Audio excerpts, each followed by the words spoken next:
you. Salamat, salamat. Ngayon, nakita nyo na ang 12 nating naggagandang kandidata para sa Binibining Agusan Talipapa. Mga Palakpakan natin. Palakpakan po sa Ladies of Agusan Talipapa. Magandang gabi po sa inyong lahat. At hindi lamang yan. Meron pa tayong 4 na nalalabi. At ang una sa 4 ang nagre-represent sa Pork and Meat Section. Pulang-pula ho ang kanyang kasuotan.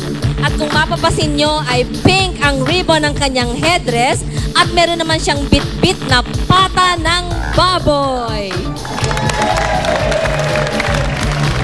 Hi, I am Liza, representing Meat Section. Yay! At kayo naman, ang pangalawa sa 4, narito ang nagre-represent ng Plasticware Section. Mapapansin ninyo na ang kanyang gown ay yari sa plastic at ang kanyang headdress ay gawa sa ating national tabo. At ang mukhang plastic. Yay! Good evening, everyone. It's me, Precious, representing from the Plasticware Section. I love you all. Thank you. Wow! At ang pangatlo sa ating pang-4 ay narito naman ang nagre-represent ng Dry Good Section. Papapansin po natin na ang kanyang kasuotan ay gawa sa pamunasan ng paa.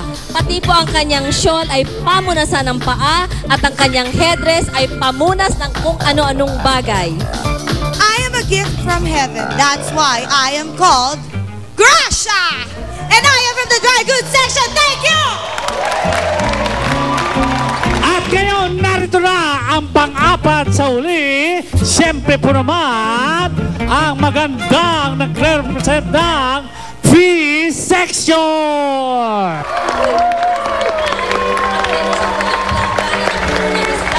Ang kanyang wig ay parang lambak na nunungkit ng isda.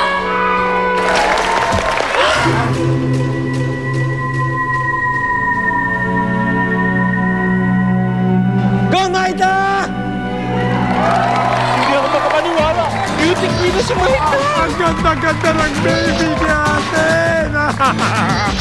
Magandang gabi po sa inyong lahat. Magtatagalog na lamang ako.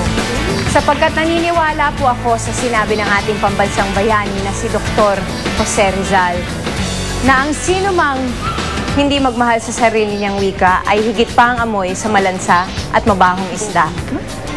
Pero natitiyak ko po sa inyo na ang isda ko po ay hindi mabaho. Sariwang-sariwa po ito. Ito po ang inyong lingkod, Maita San Miguel! Ayan!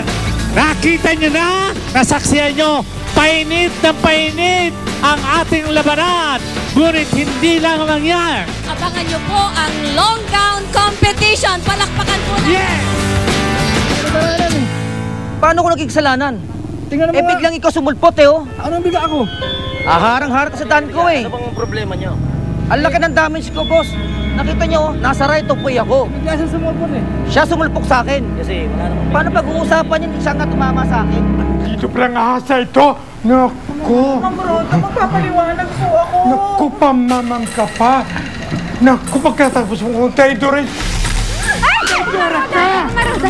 Tama na po! Tama na po! Maroda! Tama na! Ay! Maroda! Kala mo naman?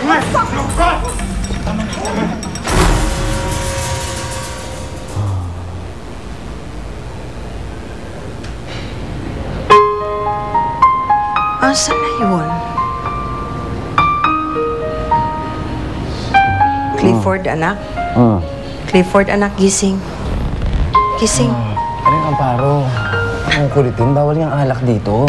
Tulog na ulit kayo. Hindi naman yun. Si Anya, nag-aalala ko kasi maghapon hindi nagpunta rito. Hindi naman ganun yun. Mahal ako nun eh. Baka may nangyari ng kung ano sa kanyang masama.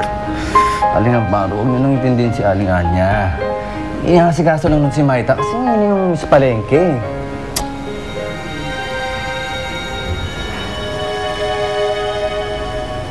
Si Maita? Sumali sa Miss Palengke?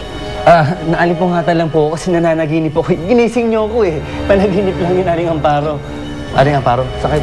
Aling Amparo. Aling Amparo. Bitawan mo. Hindi kayo pwedeng umalis. Hindi kayo pwedeng umalis dito. Magagalit yung doktor ako. Pupunta ako ng plaza. Aling Amparo!